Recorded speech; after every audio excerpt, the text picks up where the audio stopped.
किया। वो 29वां कार्यक्रम है और इस मौके पर मैं सम्मानीय माननीय अशोक भाई चौधरी, सम्मानीय माननीय बालू सोनवणे, सम्मानीय माननीय शंकर तलवड़े, कालूराम जी धोदे और दामू दादा और इस तरह से जिन साथियों ने आदिवासी एकता परिषद के इस मंच को खड़ा करने की प्रथम भूमिका बांधने वाले साथियों को मैं आज इस मौके पर साधुवाद दूंगा कि आज भी 29 वर्ष से इस मुकाम को बनाए हुए रहे। मैं आप सब बैठे हुए श्रोताओं को इनको ताली बजा करके सम्मान करें, ये मैं यहाँ कहने आया। और यही नहीं, इस कार्यक्रम को आयोजित करने वाले जो भी कार्यकर्ता है वो सभी सम्मानजनक हैं। माननीय खराड़ी जी, भगोरा जी और अन्य टीम साथी जिन्होंने आयोजन किया, मैं बहुत बहुत आभार व्यक्त करता हूँ। मैं आभार क्यों व्यक्त कर रहा हूँ कि जिस समय अशोक भाई चौधरी और 5 लोगों की प्रथम सम्मेलन महाराष्ट्र में हुआ, आप लोगों ने मुझे याद किया। मैं महाराष्ट्र गया था, पहले सम्मेलन में भाग लिया। હું પામનો ગયો એમાં આખા પામના દેશના વડા થાય ત્યાં मैं बहुत खुश हूँ। मेरी बहुत खुश हूँ। आज हम एक पामणो गयो और राजस्थान मात्रा पामणा गया। बहुत बहुत बधाई और शुभकामनाएं। ये मैं यहाँ पर कहने आया। मैं सभी जो वक्ता बोले बहुत अच्छी बात बोले, बहुत अच्छे सुझाव दिए। मैं हट करके मैं इस बोर्ड की तरफ जाना चाहता हूं। आदिवासी एकता परिषद का थीम इस बोर्ड में है। ये जो फोटो है इसमें सारा छिपा हुआ है। हमने अधिकार की बात की, हमने मांगे की, हमने एक दूसरे का मदद कर रहा है, जो भी बातें करनी थी, लेकिन जिस मुद्दे से लेकर के वो बातें तो करनी ही है, लेकिन जिस मुद्दे को लेकर आदिवासी एकता परिषद 29 साल से तपस्या कर रहा है, उसमें मैं कहना चाहूंगा और वो ये है कि भगवान को हम न छीनने देंगे न छेड़ने देंगे। आदिवासी एकता परिषद क्या कहना चाह रही है? पूरे भारत का आदिवासी क्या लड़त कर रहा है? वो लड़त ये है, आदिवासी ये विश्व लेवल पर आदिवासी एकता परिषद अपनी आवाज बुलंद कर रही है और ये कह रही है कि भगवान को हम न छीनने देंगे न छेड़ने देंगे। अब आप लोग कहेंगे कि ये कौन सी बात आ गई कि भगवान को छीनने और छेड़ने की बात, लेकिन एकता परिषद का यही मिशन है। और कैसे पाप और भूमि आदिवासी लोग इस विश्व के अंदर जो भूमि के ऊपर आक्रमण हुआ है, जमीन के ऊपर आक्रमण हुआ है, उस आक्रमण को रोकने के लिए, संदेश देने के लिए एकता परिषद अपना काम कर रही है। अब भूमि पर आक्रमण कैसे हुआ? तो भगवान कौन है? पहले मैं बताता था, भ फॉर भूमि, ग फॉर गगन, वा फॉर वायु, आ फॉर सूरज की रोशनी और न फॉर नीर। यही आदिवासी का भगवान है। इसको हम न छीनने देंगे न छेड़ने देंगे, ये संकल्प लेने के लिए हम यहाँ आए। इस धरती माता के साथ हमने क्या किया है? अपने अपने शरीर को धरती माता समझ लीजिए। धरती माता के साथ में अभी ये हो रहा है कि मंडी के अंदर एक बकरा खरीदने वाला व्यक्ति जाता है तो बकरे के बीच में दबा के देखता है कि इसमें कितना माल है। ऐसे देखता है। ठीक इसी प्रकार से भोगवादी ताकतें और वर्तमान देश की सरकारें, विदेशी कंपनियां ला रहे हैं। ये जो सरकारें बैठी है केंद्र के अंदर और राज्य में, वो इस जमीन माता को बकरे की तरह तोल तोल करके देखने के बाद विदेशी कंपनियां ला रही है। और विदेशी कंपनियां ये सत्यो, ये अपने शरीर को समझ लेना, ये जितना मसल्स है वो मार्बल के रूप में निकाल रहे हैं, जितने बाल हैं वो जंगल के रूप में जंगल से विदेशी कंपनियां ले जा रही हैं। और डीजल, पेट्रोल और पानी इस जमीन माता से खींच करके बिजली वाटर भैंसों के अंदर पानी बिक रहा है। और ना और नीर और जल आज प्रदूषित होता जा रहा है। तो ये जो उस घटनाक्रम किया है भोगवादी ताकतें, आदिवासी एकता परिषद चूंकि मैं संस्थापक सदस्य हूँ, ये विश्व को संदेश देना चाहती है कि भोगवादी ताकतियों समझ जाओ, वरना इस माँ को तुमने इसके अंदर से खून भी निकाल दिया, बाल भी उखाड़ दिए, मांस भी निकाल दिया। और ये सरकारें क्या कर रही हैं, जहां थोड़ी जगह बच गई वहां खड्डे खोद करके विकास कर रही हैं। अरे जब देखिए आप इस धरती माता की स्थिति कैसी हो गई है, जब ऐसी हुई है तो धरती माता क्या कर रही है, क्या आपको पता है? जब बच्चे को माँ दूध पिलाती है तो सिर पे हाथ फेरती है। वही बच्चा गाय बच्चे को दूध पिलाती है तो पूंछ की तरफ चाटती है। लेकिन वही बच्चा जिस दिन स्तन पर दांत लगाता है तो सहलाने वाला हाथ चापट मारता है और चाटने वाली मां लात पाती है। ये विश्व के भोगवादी ताकतों, हम ये कहना चाहते हैं अब भी समझ जाओ, वरना विश्व मानवता को खतरा हो जाएगी।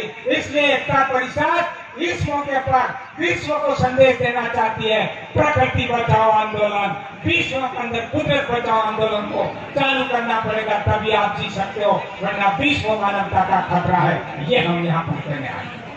ये इस आज के सम्मेलन की मुख्य धारणा, मुख्य यह है। हमारे बहादुर दादा ने, शंकर तलवाड़े ने बहुत अंदर की बात कही और माननीय अशोक भाई भी अभी ये कहेंगे। अब ये तो हो गई इसका उद्देश्य, लेकिन मैं बिना रखा चौकीदार, बिना रखा आप मत रखो, दुनिया नहीं रखे कि घर वाले रखे, लेकिन मेरे समाज की चौकी करता रहूंगा, इसलिए बागदानी करने आया हूँ। इस समय जितने भी जनप्रतिनिधि यहाँ बोले, आप लोगों ने तालियां बजा दी, सब कुछ किया और तालियां बजाने भी थी, वो क्योंकि बात कर रहे थे। लेकिन मेरे लिए चिंता का ये विषय है चौकीदार के हिसाब से कि इस यहाँ पर कोई भी नेता बोलता है आकर के, आपके बात बोलेगा, आपके फेवर में बोलेगा, ताली बजाओगे, लेकिन जब चुनाव आएंगे ना तो वही नेता की पार्टी के प्यादे, हमारे नेता ने एकता परिषद में ये बात कही थी, इसलिए 73% हुआ, तो आप सब उधर घूम जाएंगे, ऐसी गलती मत करना, वहां पर आपका शाखा सुरक्षित नहीं रखना, ये बेहतर है। और इस सारी चीजों को बात को समझते हुए ज्यादा समय नहीं लेकर के मैं यही कहता हूँ कि यहाँ पर जितने आए हैं देश के लोग, वो एक कीमती माते दीपक हैं और इन कीमती माते जो दीपक हैं वो हमारे इस देश को उजाला देंगे और आगे बढ़ेंगे। और मुझे विश्वास है कि आने वाले टाइम में मेरी युवा पीढ़ी ये जो कारवा हमारे फाउंडर मेंबर ने जोड़ा है, इसको आगे जाएंगे और किसी के भी बहकावे में ना आकर के इस शासन को एक समाज की ताकत के रूप में चलाएंगे। और आने वाले टाइम में मैं यहाँ पर ये दो बातें करने वाला करना क्या है, यहाँ से लेसन क्या लेके जाना चाहिए।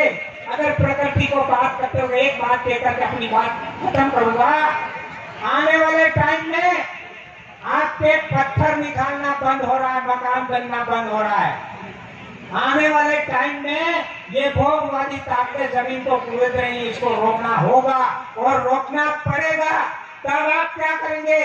और उस समय की बाढ़ भी सिर्फ आदिवासी बांध बांध सकता है, उसके लिए मैं सुझाव देना चाहता हूँ एकता परिषद और सारे सरकारें, पार्टियों और नेताओं को और माननीय मुख्यमंत्री राजस्थान सरकार को कि जिस प्रकार से मध्य प्रदेश में बांस लगाने का अभियान चालू किया है, वैसा अभियान राजस्थान के अंदर चालू करना चाहिए।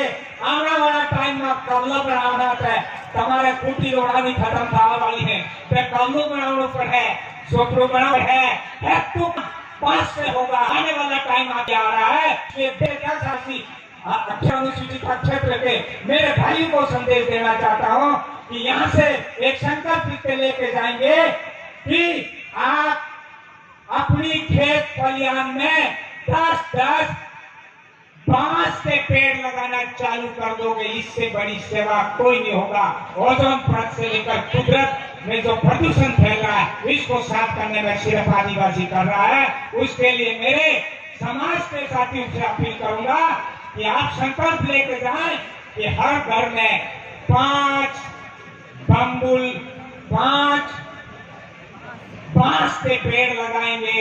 अगर पूरे 10 राज्यों के आदिवासी 5वीं अनुसूची के राज्य के लोग अब रचनात्मक काम के रूप में हमारा बांस लगाओ अभियान चालू करने का संकल्प यहाँ से लेना चाहिए। ये मैं आपसे अपील कर रहा हूँ कि जो बांस से फायदे हैं वो आने वाले टाइम में हमें वापस मिलेंगे। आपने फूलू बनाता था, त्यौहारों आपने हुबलू आपने सब आइटम बनता था। एक दिन इस विश्व को घूम करके वहां आना पड़ेगा। तो आदिवासी समाज ये निर्णय करे कि हम हर घर में, हर थाली में हम बांस लगाएंगे। ये संकल्प यहाँ से लेके जाएंगे। यही बात करके आप सबको इतना ही कहता हूँ कि एक प्रयास है, ये एक कोशिश है। इसके लिए मैंने राजस्थान के मुख्यमंत्री को चिट्ठी भी लिखी है कि मध्य प्रदेश के तर्ज पर बांस राजस्थान के आदिवासी क्षेत्र में लगाएं और पूरे अनुदान के साथ लगने चाहिए। अगर आने वाला समय को ठीक करना है तो इसी बात को कहते हुए मैं अभी एक और बात कह देना चाहूँ कि डीलिस्टिंग का जो मुद्दा चल रहा है, अगर डीलिस्टिंग का मुद्दा जो चालू किया है किसी पार्टी और लोगों ने, तो आने वाले टाइम में 50% से वो जनसंख्या होने से अनुसूचित क्षेत्र घोषित है। जो ही 48% आपकी संख्या डीलिस्टिंग होगी, हम में से लोग जो गए हैं उनको अगर हटा दिया, हमारी संख्या 48% हो जाएगी। और जो ही 48% हुई, 5वीं और 6वीं अनुसूची खत्म हो जाएगी। और यहाँ प्रतापगढ़ के एमएलए साहब जो कोई भी आने वाले टाइम में अभी खूब एमएलए बनने के लिए तैयार होंगे, लेकिन अगर डीलिस्टिंग हुई है तो न जब्बा निशा पड़ी जाएंगे, याद रखे जाना। सावधान। एक चौकीदार ये बात लेके जा रहा है, टाइम कम है, बातें बहुत हैं, लेकिन मैंने जिंदगी में ये कुछ अनुभव किया था, देखा था, वो बोल रहा हूँ। और इसी चीज को आगे बनाएंगे और हम सब एक कारवा बन करके, एक अंगुली उठा करके अपनी लड़त जारी करेंगे। अपनी मशाल कभी बंद नहीं होगी। और इसलिए डूबते हुए सूरज ने कहा, इसलिए मैं संदेश देना चाहता हूँ, डूबते हुए सूरज ने कहा, मेरे डूबने के बाद इस संसार को उजाला कौन देगा? तब आप जैसे टिमटिमाते दीपक ने कहा, हम सब ऐसी ही कोशिश करेंगे, इसी संकल्प के साथ यहाँ जाएंगे।